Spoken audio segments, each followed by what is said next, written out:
Greetings and thanks for tuning in. My name is Rebecca Dimitrick with Humane Wildlife Control, Inc. In this first module in our series, Poison-Free Rodent Control, The Basics, we're going to look at the basic concept for controlling rodents without the use of poison or other lethal control measures, and how that's often a better approach. We're also going to introduce you to the most common rodents you might encounter, and we're going to look at the steps necessary to create your rodent-free space. A little bit of background first. I started working with wildlife in the early 1980s, mostly wildlife rescue and rehabilitation. In 1996, I founded what is now the California Wildlife Center near Malibu, California. And each year, more and more people would come to me for answers to their animal issues, like raccoons in the attic, skunks in the yard, mice in the pantry. So, about 13 years ago, after gaining a good deal of experience and confidence, I started my own company with my husband, and we have since become leaders in this field of non-lethal vertebrate pest control. Okay, so I want to begin by quickly going over the term IPM, which stands for Integrated Pest Management. You may have heard the term before, but what does it really mean? The concept of IPM, often displayed in a pyramid, was first introduced in the 1970s. It was intended to be a stepwise approach to dealing with pests through the integration or combination of strategies, relying heavily on non-chemical agents with judicious use of selective chemicals as a last resort. The concept of IPM was very much the result of Rachel Carson's book Silent Spring, published in 1962, which exposed the environmental impacts of overuse of pesticides. While IPM was based on good ecological principles inspired by Carson and embraced by federal law, today IPM means little as far as ecological soundness. It has yet to be clearly defined. There are no standards for implementation, no certification process, no regulation or accountability. The term is used broadly and, unfortunately, can mean just about anything. For example, here we have a poison bait station right out in front of a large opening leading to the subfloor of a home. There's no evidence here of a stepwise approach, no effort made to close off the entry points to prevent the rodents from accessing the home, just placement of poison. And we see this a lot, even from companies that boast about practicing IPM. Let's look at those foundational principles of IPM, or what's now being referred to as ecological pest management. EPM strategies take a holistic approach, considering the bigger picture, prioritizing preventive strategies rather than reactive ones, with the least damaging pesticides acceptable only after all non-chemical methods have failed. So now let's take a look at how these strategies can be applied to rodent control. But first, I want to cover some basic concepts that are true for any human-wildlife conflicts, from mice to mountain lions. There are some species of wild animals that have adapted to living in close proximity to humans, even thriving, having larger populations in an urban landscape than their natural habitat. The reason these animals are able to thrive is due to the abundance of food resources available to them in the urban scapes, due to human behavior. And as a rule, where there is a reliable abundance of food, there will be an abundance of animals taking advantage of those food resources. And there lies a connection with predators of rodents. Where there's an abundance of prey, rodents, it will attract and potentially sustain the larger synerbic animals like fox and coyote. Here are some of the most common conditions that attract and sustain rodent activity. Bird seed feeders are a big one. They not only attract birds, but also a variety of rodents, even gophers, and then also the animals that eat rodents. Open compost bins, pet food that's left outdoors, vegetable gardens and orchards, fruit trees, dense vegetation like ivy, garbage that's not properly secured, dilapidated structures offer shelter, as do piles of debris, and overall unsanitary conditions, all conducive to rodents. Here's the good news. We're in control. We can control the presence and prevalence of rodents in and around our homes and community by controlling the resources they depend upon for survival. Simply put, where there are consumables, you'll have consumers. Remove the food or take away the animal's access to those resources, and the animals, their prevalence, will be drastically reduced if not eliminated altogether. You see, rats and mice aren't going to waste their time hanging around where there's no food. They're not going to waste their valuable scavenging hours. They can't afford to. They have a daily caloric requirement that they must meet in order to survive. So, they will gravitate to places that offer a reliable food source. And if the food and shelter resources are plentiful, they can thrive. Almost always, conflicts with wildlife, from mice to mountain lions, they begin with us and they end with us. Our behavior, what we do, and what we humans don't do. It's very common for people to think if I get rid of the animal, I'll get rid of the problem. But the animals aren't the real problem. Their presence is a symptom, an indicator of a troubling condition. The animals are there because something is attracting them and sustaining them, food and or shelter.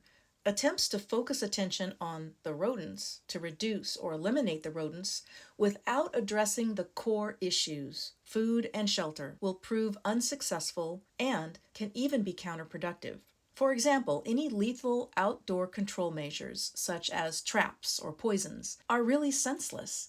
As individual rodents are killed, new individuals will quickly fill that vacancy in the hospitable habitat.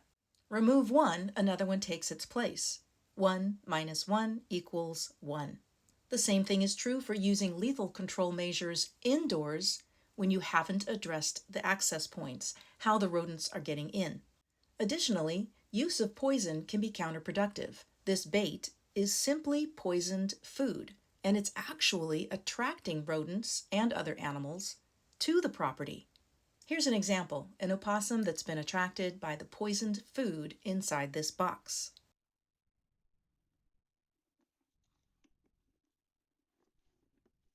Another issue with using rodenticides is that the poison doesn't kill the animals immediately. It can take multiple feedings over a course of a few days, which means the rats and mice are still active.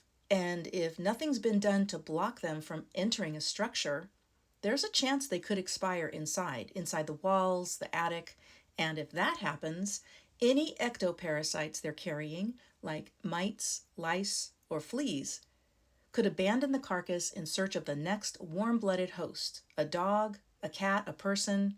This is true for all lethal control measures, including snap traps and glue traps. And this is why, as you'll see later, we recommend capturing the rodents alive and putting them and their ectoparasites outside.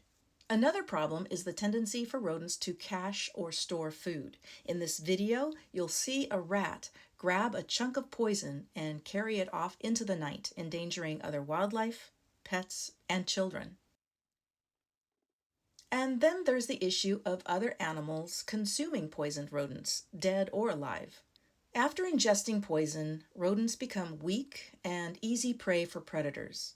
We have found many sick and dying rodents outdoors, in the daytime, lingering near water or close to bait stations. This mouse, for example, was found deceased in the courtyard of a townhouse complex that was using poison, and it contained 2,500 parts per billion of bromadiolone. Now, it's easy to imagine a scavenger, like an opossum, a raccoon, or a skunk, even a dog or cat, finding this dead mouse and eating it. Here's a red-tailed hawk eating a dead ground squirrel next to a poisoned bait station. And you can see 2 other bait stations nearby.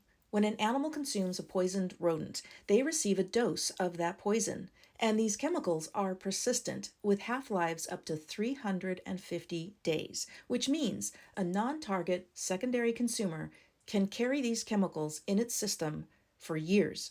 So this leads to bioaccumulation, the level of poison in their bodies increasing with every poisoned meal. And when it comes to felids or cats, they can withstand chronic exposure, meaning even with a significant buildup of anticoagulants in their system, they rarely present with hemorrhaging or bleeding. But research has discovered exposure to these poisons severely impacts the immune system. So, for example, bobcat and mountain lions end up suffering complications from other diseases like mange. And this can be the case with other species like fox and coyote. Again, a canid connection. Coyotes doing their important job keeping rodent populations in check, but getting poisoned. This poor adult coyote had been exposed to 4 anticoagulant rodenticides. The doses predators and scavengers receive can be really high. This wood rat, for example, we recovered from Watsonville, California, and it contained 6,000 parts per billion of diphthiolone, which translates to 6 milligrams per kilogram. Here's a look at the lab results. You're probably familiar with the famous mountain lion of the Hollywood Hills, P22. He was found and treated for mange in 2014. Test results indicated he had 2 first-generation anticoagulants in his system. In December 2022, he was found again, debilitated and suffering, and was euthanized. He had 6 rodenticides in his system, including the neurotoxin bromethalin, not thought to be a high risk to secondary consumers. Bottom line, and without question, use of rodenticides impacts wildlife, and we have known it for a very long time. While on the subject, I just want to add that, at least in California, poison bait stations must be labeled, and the label must clearly indicate what's inside the protective box, if it's a trap or if it's poison, and what type of poison. Unfortunately, we're seeing a lot of non-compliance, both with labeling issues like this, where there's no mark indicating what's inside the box, and also where companies are still using poisons that have been restricted. Okay, just to wrap up this section, rodenticides can be counterproductive. They don't address the real problem. The only sure way to permanently keep rodents out of a building, for example, is through exclusion, to sufficiently protect a structure from rodents, not to try and exterminate them all. Rats and mice are widespread, found throughout the world, and they play a valuable role in their native ecosystems, for example, as a key source of food for predator species. Now, considering there may always be rats and mice to contend with, in addition to managing their populations by managing the availability of food on our properties, we need to be proactive and take the necessary steps to prevent them from intruding into our space, our homes, our vehicles, and gardens. We want to exclude them. All right, so now let's look at the process of excluding rodents. We're going to look at each one of these steps individually, starting with the inspection. When conducting an inspection, focus on the outermost shell of the building. This is where the intrusion begins, from the outside. Inside, you've got lots of pipes and wires and ducts all penetrating through walls, maybe hundreds of holes. So concentrate on the exterior. And if it's a townhouse, duplex, an apartment with shared walls, you'll want to inspect the entire building, not just one unit. So the inspection begins on the outside ground level perimeter. You'll want a really good flashlight, and it would help to have an inspection mirror like this to look up underneath edges. Look for openings that are 1/2 inch and greater. As a rule, if you can fit your pinky through, a mouse can get through. This is a common thing to find, holes and openings around pipe penetrations. Make note of any openings that are 3 inches and greater, because there could be a larger animal inside, like an opossum, a raccoon, even a cat, and you'll need to take the necessary precautions to get them out first. For those interested, we have instructional videos on how to safely evict larger animals. But let me share a little trick with you right now. If you find a large opening like this, take some balled up newspaper and tuck it inside the opening, and then check the next morning to see if the newspaper has been disturbed. That will at least tell you there's some activity there. As you're performing the inspection, look for signs of rodent activity. This brown smearing is called sebum. It's an oily substance excreted by the sebaceous or oil glands. It's our natural skin and hair conditioner, and rats have it too. Where there's been a lot of foot traffic or historical use, you'll actually be able to identify the routes they traveled and think of it for them as an information pathway. Okay, pay attention to detail. Here you can see little paw prints, droppings, and a nose. Now, I just want to mention, if you find something like this, which looks like a lot of rodent droppings, it's actually bat guano.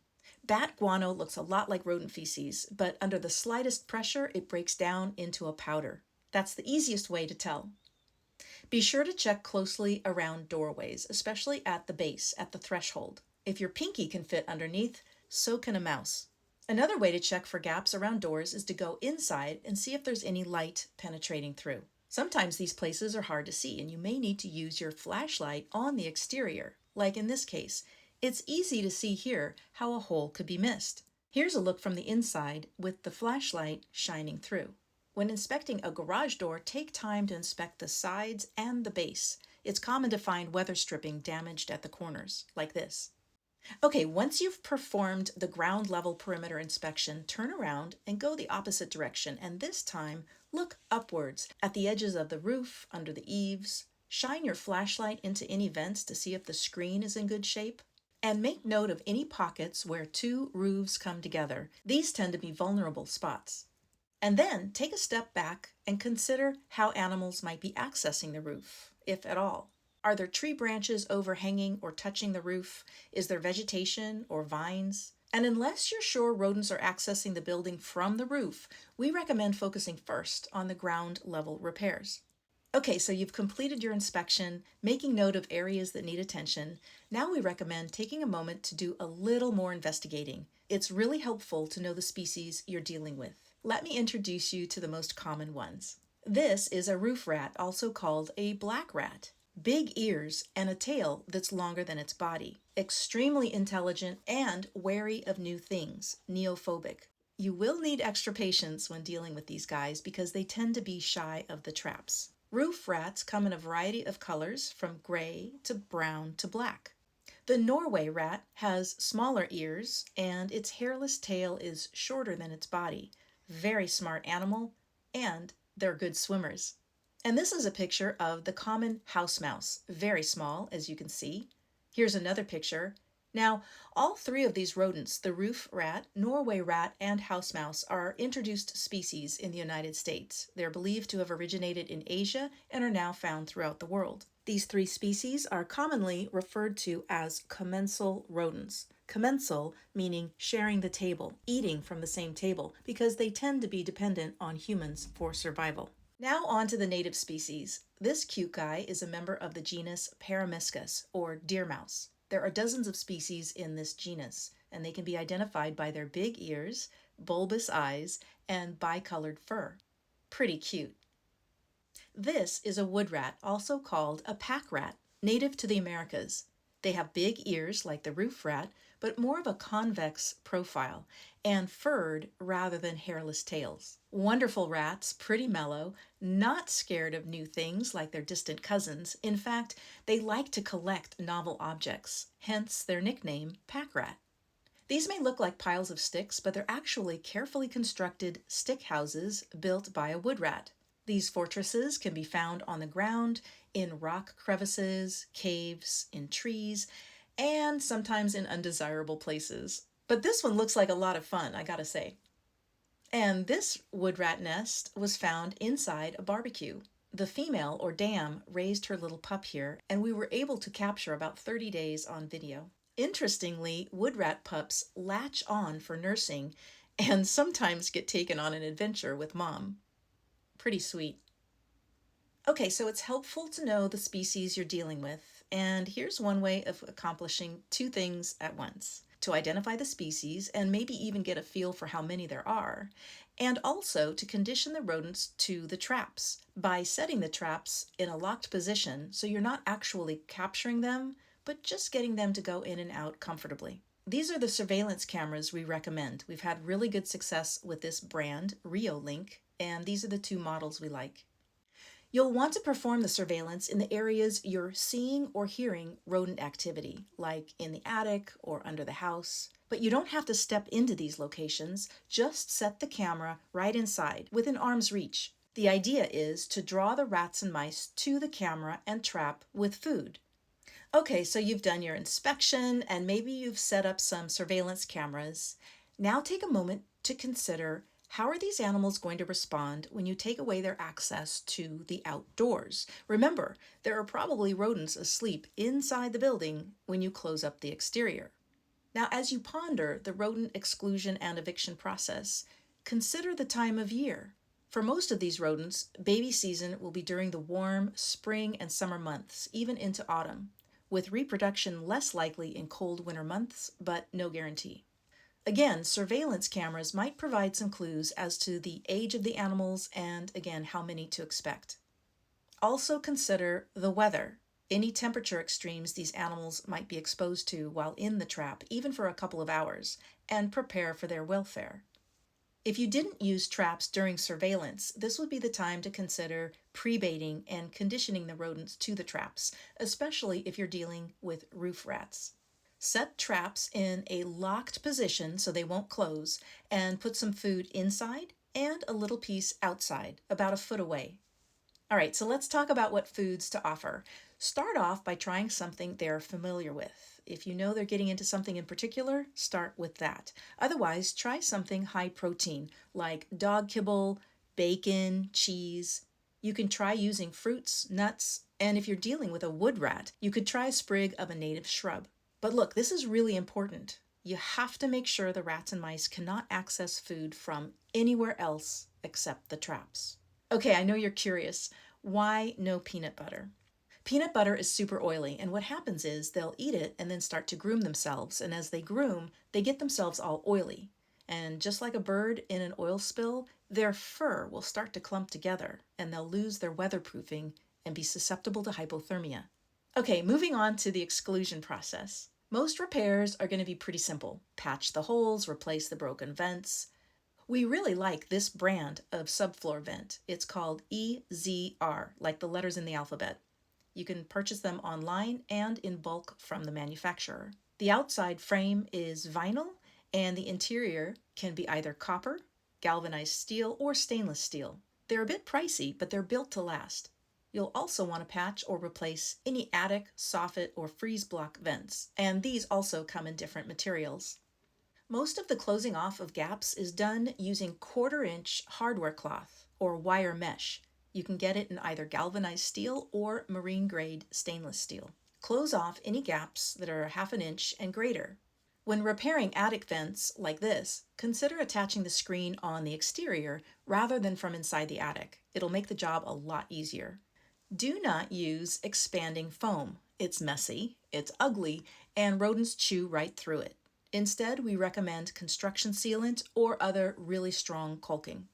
Where there's a need to use steel wool to plug a hole, for example, be sure to get a professional grade that won't rust. If you need to seal conduits like these, there's a product called Duct Seal. It's like a putty that stays soft, easy to unplug, and rats and mice don't seem to chew through it.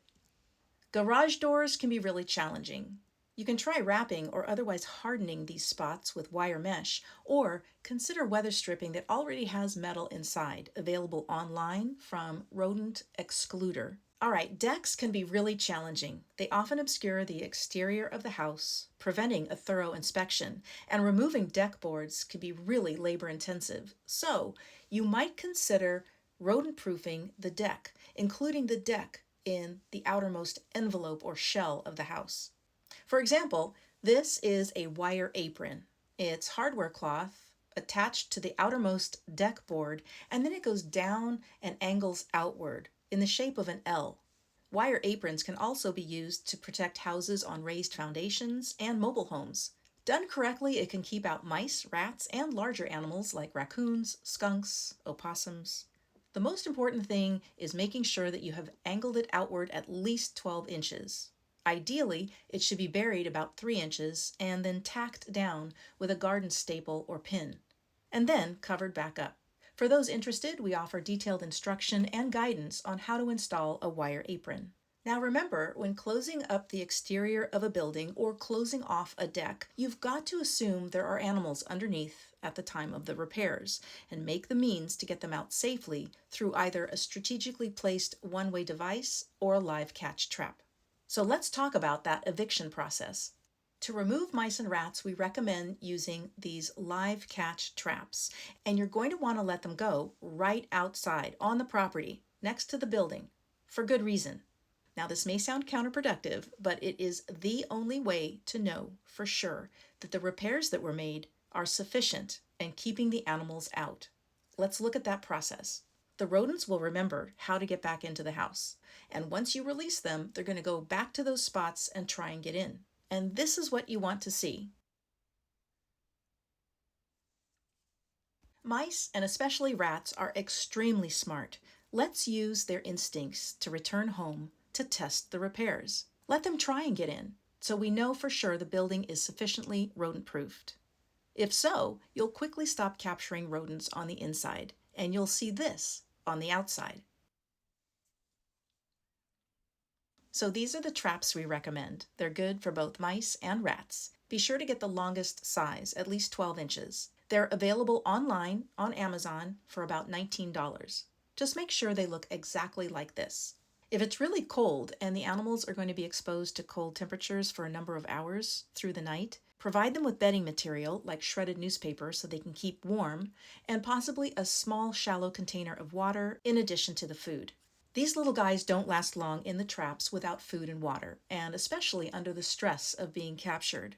Temperature extremes will shorten that time. Try not to allow them to be in the traps for more than 12 hours.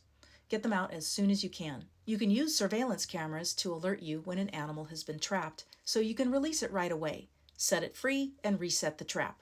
So what if you catch another one? How do you know it's not the same one? Sometimes they'll have distinguishing marks, scars from battles, like this one. But most of the time, they're going to be really hard to tell apart. That's why we recommend using a non-toxic dye, like this, to mark their tails. This is the product we use. It's a luminescent ink that's visible only with a UV flashlight. You can also use food coloring, but it doesn't show up as easily or last as long. Here's a video showing how we apply the ink. Just move slowly and quietly. You can also use a small syringe.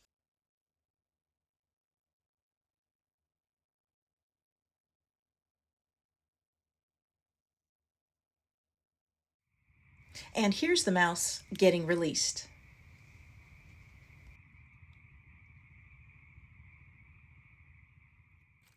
All right, this is what it looks like with the UV flashlight. This mouse was caught the night before and released outside and has been recaptured, which means either it broke through somewhere new, it broke through the repairs, or something was missed.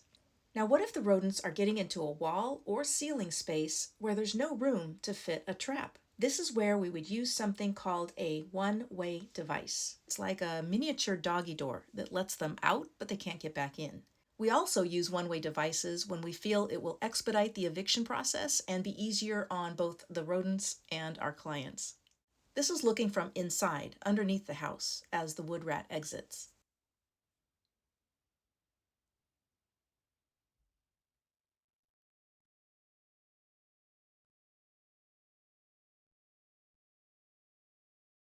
Okay, so now we're moving into the monitoring phase where you're going to continue to trap, mark, and release the animals. If you're not successful at capturing any mice and rats, or let's say after a couple of successful days of catch and release, you stop capturing any, give it another couple of days with the trap set and a piece of bait out in front to see if that bait goes missing. A camera would definitely be helpful. For example, here's a very trap-shy roof rat that's refusing to go into the trap, but he's curious and close enough that if there were a piece of food out front, it would go missing, confirming you have activity. If it looks like you're capturing the same rat or mouse, you'll want to conduct another inspection around the exterior to see if you can find out how they're getting in. If there's nothing really obvious, you might need to place one of the surveillance cameras outside along an exterior wall, and hopefully you'll catch some activity like this. If not, move the camera another few feet or so, enough to capture another section of the exterior wall to see if you can narrow down where they're getting in. This is probably the most frustrating part of the process, but just remember, once you're done, once you're rodent-proofed, it should last for years, if not decades. And that's the beauty of doing it this way. All right, on to the last phase, which is to discourage rodent activity on the premises. Exclusion is going to be the best means of eliminating rodents from an area, along with preventing them from accessing the food that's attracting and sustaining them. For example, if you have chickens, you'll want to prevent rodents from accessing the chicken coop and getting to the chicken feed, and that's absolutely possible. We have designed an outdoor rodent exclusion barrier system for use around gardens, raised beds, animal enclosures, and vehicles. Reach out to us for more information and guidance. In addition to removing food resources, practice good hygiene around the property. Keep things tidy, and if you have a dog, be sure to pick up after it because rodents will actually be attracted to dog feces. As for repellents, we haven't found one product to be effective in keeping rodents away long term. However, this product, NVS30, seems to discourage rodent activity at least for a little while. But again, repellents should never be relied upon for keeping rodents away. And a word of caution, don't use mothballs to repel animals. Off-label use is not only illegal, but extremely dangerous. The insecticide in mothballs is highly toxic to humans and other animals, and they're just not meant to be used outdoors or in attics or crawl spaces. If you smell mothballs, you're actually inhaling insecticide. Now, another means of managing rodent populations on and around your property is to encourage barn owls to take up residency. Barn owls are cavity nesters. They instinctively look for sheltered spots to call home, and they readily take to artificial boxes like this one. There's so much information to share about barn owls and nest boxes. Too much for this presentation, I'm afraid. So please go to our website where we have downloadable instructions on how to build and install a proper barn owl nest box. All right, I'm going to start concluding this presentation. Don't hesitate to reach out to us. Here's our contact information. And if we're not able to help you in person, we offer remote consulting, especially good for those do-it-yourselfers. We also have a trade association with a referral page listing all of those we know so far who offer exclusively humane solutions. And for anyone thinking of getting into this line of business, I encourage you to do so. And this association will be offering training, guidance, and certification. So reach out to us for details. And thanks for watching.